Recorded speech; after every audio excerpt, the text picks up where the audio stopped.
Greetings, friends, family, and survivors of this channel. From this location, I can see 5 different solar arrays, although there are more on the property.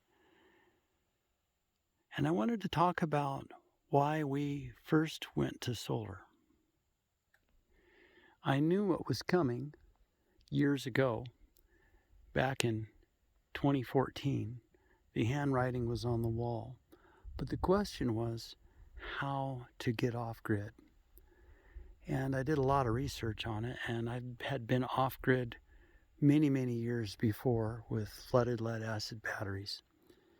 And what made the whole thing possible is right there. That's a Cree. That's the first American-made, commercially available light bulb for household use. They were pretty expensive when they first came out. In 2014, they were pushing $20. 2015, when we went off grid permanently, these came down to about $10 a piece. Now you can buy them, probably similar quality to this, for $1 a piece.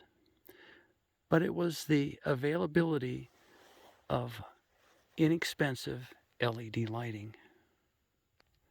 One of the huge loads in any commercial building is lighting. The second load is the environment, and that would be heaters and air conditioners. And for us, we always heated with wood, lived in an area where we didn't need an air conditioner. So all I needed to do was be able to power the lights. We had gravity feed water, spring-fed water, no problem. So our number one concern was lighting and refrigeration. And we originally went off grid with a 600-watt system. Now, why did I invest in that system? During the Obama-Biden administration, they were trying to press a bill through called cap and trade, which turned out to be illegal, and it was shut down by the Supreme Court. But essentially what cap and trade was going to do was it was going to shut off all of the coal-fired plants. And I'm not saying I'm for burning unclean coal. I think burning clean coal is a good idea until you can replace it with something. The problem was they weren't going to replace it. And from my studies, I could see clearly that coal represented 40% of the power that was available in our area, and it represented 100% of the power in an emergency situation. So in other words, those times when you had really bad cold snaps and really high heat waves, where our young people and our elderly it's life-threatening for them. At those times, if we didn't have coal to lean on, people were going to die. It's that simple. I didn't want to put my mom and my dad and my family in a place where we weren't going to be able to power our home. So there was another aspect to it. I also knew even if cap and trade didn't go through, another thing was eventually going to take place, and it was called deregulation. And let me explain what deregulation would mean. Many states are subsidized by the federal government. And what they do is they put a limit on what the cost is per kilowatt hour. Now, a lot of people are really angry with the power companies, and they say they're charging way too much. Well, actually, they don't. They're not even allowed to charge what it takes to turn a profit in a lot of cases. Now, here in our area, we pay 11.5 cents per kilowatt hour. Other areas are cheaper, some areas are a little bit more. That is, most of the time when you see those kinds of prices, you're seeing regulation.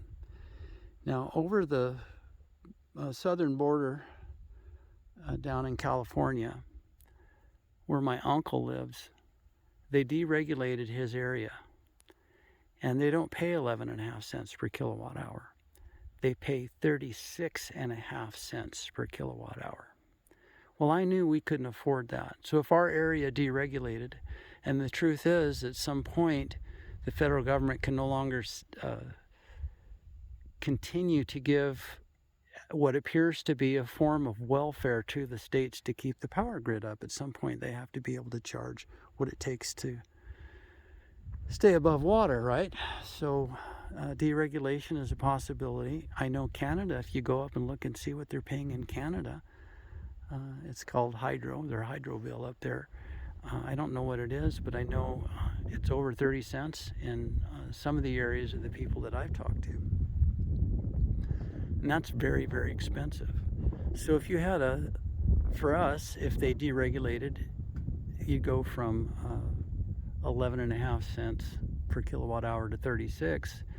You pretty quickly go to a $900 to $1,200 electric bill per month. And I knew that was going to eventually happen. It was going to have to happen. We don't have a choice. So now, looking back on it, did I make the right decision? And I think I did. Now our home, Carol's doing laundry and today and cleaning the house. And it's 100% off grid. Now we do use propane to heat water with and cook with. And so if that's certainly an expense, but even at today's propane prices, BTU for PTU, it's actually cheaper than electricity. Now that could change, no question, that could change. And I probably could find a way to heat water with solar. There's some pretty effective ways to do that. So we're completely off grid now, and we don't have the concern about prices going up and up with electricity. And we live normal life. Our well runs off grid. Everything runs just fine. In fact, Carol asked me this morning, she wanted to do laundry. She said, when are the batteries going to be full today? And I said, well, they'll be full by 9 o'clock this morning. And they were. And so basically anything that we would use the rest of the day is coming right off the solar panels and not even putting any wear and tear on the batteries at all. So what made it all possible was the manufacturing of affordable LED lighting. And the motivation for doing it was knowing that at some point I wouldn't be able to pay the expensive power bills that were coming. The third reason was the possibility of a long-term grid down failure. And I knew that could be a real potential. And there's a whole lot of reasons why that is an issue. I saw back in those days down in the San Jose Bay Area, there was a major substation, and it was taken out by rifle fire. And when they went to investigate it, this particular substation was one that was so critical that it nearly caused nearly a nationwide cascading event of failure. And because of our operators were really on the ball, they avoided a major catastrophe. See, if you think about it, if the enemy knows that they can take out just one substation at the right time and cause a cascading failure, then that's a real potential for terrorism, right? And that's exactly what I think that was. It was a test bed, if you will. They went out and investigated it, and they could see from, I think, 3 different locations, nearly half a mile away, people were taking high-powered rifles and shooting the giant transformers. So, and it took the substation out. And then, of course, the article was quickly removed, and nobody said anything about it since. So to have a coordinated event like that where people are firing on a substation, that's just not one stray bullet or somebody going out and getting drunk and having fun with fireworks. There was 3 people at least involved with it happening. So that kind of showed me how precarious our power grid was. And wanting to take care of my mom and dad and make sure that they weren't having to stumble around at night carrying a lamp and trying to figure out how to refrigerate food, I thought, well, it's something that we could do that could make our family life a little bit more secure. So that's why we originally invested in it. As it turned out, cap and trade didn't become a major event because of the Supreme Court. And not to say it won't happen again. We're having something altogether different that is causing the cost of fuel prices to go sky high. So in a year and a half, we go from the world's largest exporter of energy to being dependent on our enemies. And the truth is, we pump oil and the byproduct of LNG, natural gas, much more environmentally friendly than other nations do. So by stop pumping here, drilling here, and buying oil from Saudi Arabia, from Venezuela, from Iran, from Russia, these countries don't have anywhere near the practices that we do for the clean environment. And the other thing that was taking place at those times, the United States had decided to enter into that France global warming deal that essentially is a carbon tax that was going to tax the United States based on her carbon footprint to combat global warming. The problem was China continued to build coal-fired plants and putting out horribly dirty energy. And so our president said, well, we'll just pay for their part of it. Actually, what was going on, it's the restructuring of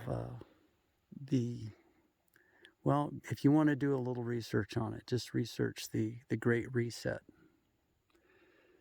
And I'll talk about that probably on the Rumble channel. But many of you probably are aware of what's really going on. But all of the different fiat currencies of the world are going to go the way of the dodo bird, and there's going to be one digital currency and one central authority over the whole thing. And that's exactly what the Bible says is going to happen in the last days.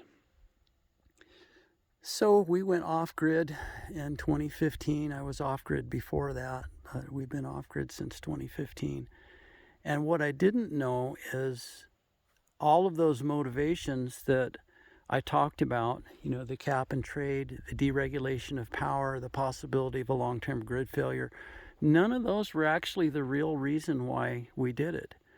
I thought they were at the time, but now when I look back on it, God was preparing Carol and I with a lot of different things, back into canning and gardening and being more self-sufficient. Why? Because of the end of the world? No. So that we could live where we live right now. It would have been very difficult for us to come up here and try to learn how to live off-grid in this area, to minister to the people in this area without any experience at all. So I look back on it now, I get it figured out why I was so interested in solar and why we made the sacrifices that we did to go that direction. It didn't really make financial sense. We could have put in a backup generator and been done with it. But evidently, this is what the Lord had in mind all along.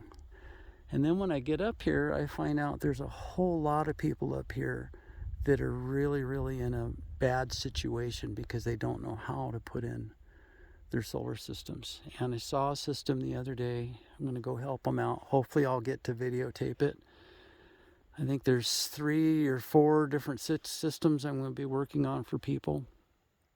This one particular case, he had taken a whole string of solar arrays. They were all in series, and he hooked them right to his electric panel. Well, they're off-grid, so there's no conflict with grid power. But he couldn't figure out why stuff was his wires were smoking and that sort of stuff, so he disconnected it.